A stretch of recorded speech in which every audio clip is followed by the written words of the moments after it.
The NCAA has made the decision to cancel the men's and women's tournament. This is a pandemic. I've not had a situation as difficult and emotional as this one. The sports world is at a standstill right now.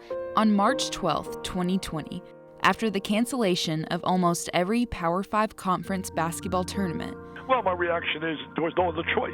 No other choice. I think this, again, is an appropriate response, given the fact that the unknown is exactly that, unknown. The NCAA made the decision to cancel the remaining championships of winter and spring sports in efforts to help stop the spread of COVID-19 and ensure the safety of teams and fans. 4 days later, the Southeastern Conference announced the cancellation of all regular season conference and non-conference competitions due to continuing developments of the coronavirus. No March Madness, no spring games or College World Series, no sports. As teams across Tennessee's campus are being affected by these decisions, it's the seniors who took it the hardest, not knowing if they would get their season back to represent the Power T.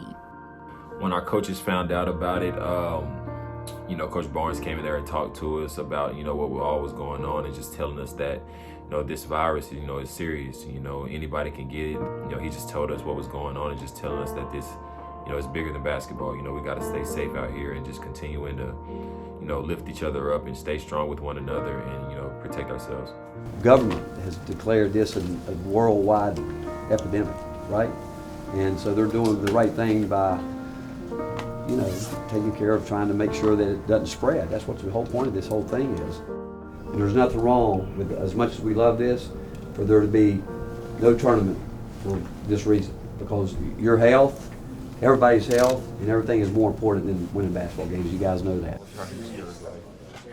I was really just heartbroken and disappointed. Our teams worked so hard this whole year to be able to achieve our team goals. We had put so much hard work into the year and we had so many good things going for us, and for that final moment to be taken away from us so fast and out of our control, there was no other emotion that would have come across us.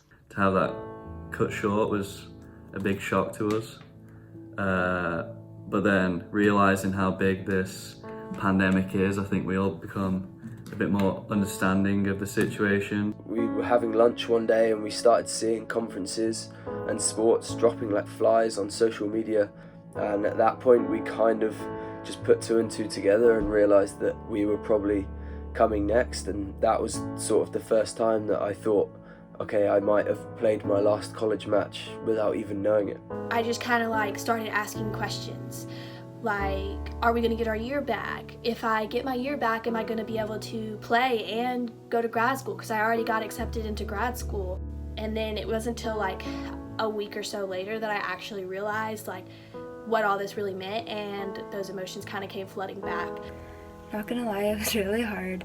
It was hard to come to terms with because I had just talked with my coach a week before about goals and plans and expectations for the season. And yeah, I wanted to be able to try to achieve those goals. And it felt like a big loss to sort of lose that opportunity. Well, being a volunteer to me means, especially in this time, it means a lot because in this university and also being an athlete, everyone is together. We're not by ourselves. I'm a part of something more than just myself. I have the support of so many great individuals and such an amazing supportive collective group to help me through this time, but it also means I have responsibility of helping others. When I'm asked what it means to be a volunteer, I automatically think of the color orange, and I think that's something that unifies us as volunteers. I also think of the word, and take the word volunteer quite literally. So, it's people who are selfless and focus on creating meaningful impact. In this time, of uncertainty, having that passion, having that volunteer spirit is what's going to put us out on top when we get to the other side of this. Being a volunteer during this time means to stay at home. It's really easy to do that, and it's really easy to protect the people who are vulnerable in this situation. And I just think it's really important that you can't control what other people are doing, but you can control what you're doing. A message I would like to say, to UT athletes and, athletes around the country going through this struggle right now is just continuing to stay strong, continue to enjoy this time home with your families, and just, stay strong during this time, and, this thing will pass. To all the other athletes that are struggling during this time, just keep pushing towards those big goals and dreams. We don't know when life's going to go back to normal or what that's going to look like from here on out, but it will. You need to ask yourself if you're going to be ready. If that answer is yes, then you're probably going to be happy looking back and getting this opportunity to kind of take a breath, reflect, fix something that maybe you needed to fix, or just flat out get better. I think it's really important to stay motivated and keep a positive mindset. Nothing in life is given, and at any point in your life, anything could be taken from you. NCAA's was canceled, but it doesn't take anything away from the experiences that my team was able to share, that any team in the NCAA was able to share, and anything that we were able to accomplish up to this point. On Monday, March 30th, the Division I Council voted to allow schools to provide only spring sport athletes an additional season of competition. This means some of Tennessee's seniors will get to don the orange and white one more time and compete for Rocky Top. For UTSports.com, I'm Casey Funderburg.